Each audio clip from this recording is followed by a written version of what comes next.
লোকসানের বাজারে কৃষকের স্বস্তির ঠিকানা অহিমায়িত মডেল ঘর। প্রাকৃতিকভাবেই সংরক্ষণ, নেই বিদ্যুৎ বা বাড়তি খরচ। তবু ৩ থেকে ৪ মাস ভালো থাকছে আলু। দেশের অন্যতম আলু উৎপাদনকারী জেলা মুন্সিগঞ্জ, কিন্তু বাম্পার ফলনই কৃষকের দুশ্চিন্তার কারণ হয় বারবার। বাজারে দাম কম, সংরক্ষণের খরচ বেশি, সব মিলিয়ে লোকসানের বোঝা বাড়ে চাষিদের। এই সংকটের মাঝেই নতুন ভরসা হয়ে উঠেছে কৃষি বিপণন অধিদপ্তরের উদ্যোগে তৈরি অহিমায়িত মডেল ঘর, যেখানে মাচা পদ্ধতিতে তৈরি এসব ঘরে প্রাকৃতিকভাবেই রাখা হচ্ছে আলু। চারদিকে খোলা থাকায় সহজেই ঢোকে আলো বাতাস। শুধু আলু নয়, পেঁয়াজ, রসুন, মিষ্টি কুমড়া ও ভুট্টাও রাখা হচ্ছে একই ঘরে।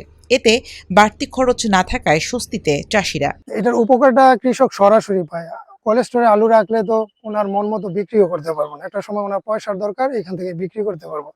আর কোল্ড স্টোরে রাখলে একটা নির্দিষ্ট সময়ের আগে তো ওনার আলু বের করতে পারবে। কোল্ড স্টোরে আলু রাখার ফলে দেখা গেছে অনেক টাকা খরচ হয়, একটা বস্তা প্রতি প্রায় 300 টাকার মতো ভাড়া।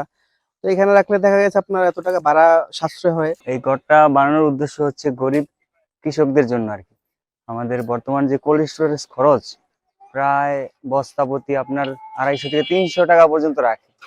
সেই হিসাবে এটা হচ্ছে গরিবের কোল্ড স্টোরেজ। এই ঘরটা বানানো হয়েছে মূলত মানে কোল্ড স্টোরেজ নেওয়ার জন্য যে একটা খরচ আছে, মানে পথ খরচ আছে প্রায় 100 টাকা, সালা আছে 120 টাকা এবং ভাড়া আছে 300 টাকা, মানে টোটালে 500 টাকা এক এক বস্তা সেভ হয়। আর এই ঘর যদি এই মডেলের ঘরে যদি আলু রাখা যায় 3 থেকে 4 মাস রাখা যায়, কিন্তু ওই যে খরচটা 500 টাকা, যে খরচটা ওইটা কৃষকের আর কি বাড়তি খরচ আর কি। 3 বছর ধরে এই ঘরটা বানানো হয়েছে, আর মনে করেন 10-15 বছর এরকমই থাকবো। কৃষি বিভাগ বলছে মুন্সিগঞ্জে এমন 36টি মডেল ঘর রয়েছে, প্রত্যেকটিতে রাখা যায় প্রায় 35 টন আলু।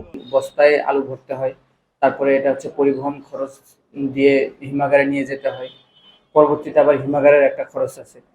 এই 3 স্টেজে তাদেরকে খরচ দিতে হয়। কিন্তু আমাদের এই মডেল ঘরে যদি আলু সংরক্ষণ করে তাহলে কিন্তু কৃষকের আর অন্য কোনো খরচ কিন্তু নাই। মুন্সিগঞ্জ জেলায় যদি কমপক্ষে 2-3 হাজার আলু সংরক্ষণের মডেল ঘর যদি কৃষকের মাঝে দিতে পারি, এটা যেমন হচ্ছে কৃষকের সংরক্ষণজনিত ব্যয় কমাবে, কৃষক অধিক লাভবান হবে, হিমাগারের উপরে একটু চাপ কমবে এবং সামগ্রিকভাবে কৃষক অনেক লাভবান হবে এখানে।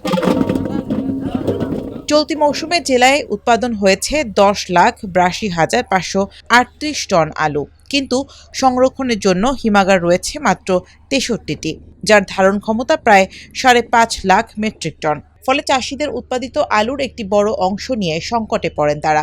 এ অবস্থায় মডেল ঘরের পরিমাণ বাড়ানো গেলে কৃষকের লোকসান কমার পাশাপাশি টেকসই সংরক্ষণ ব্যবস্থায় নতুন দিগন্ত উন্মোচন করা সম্ভব।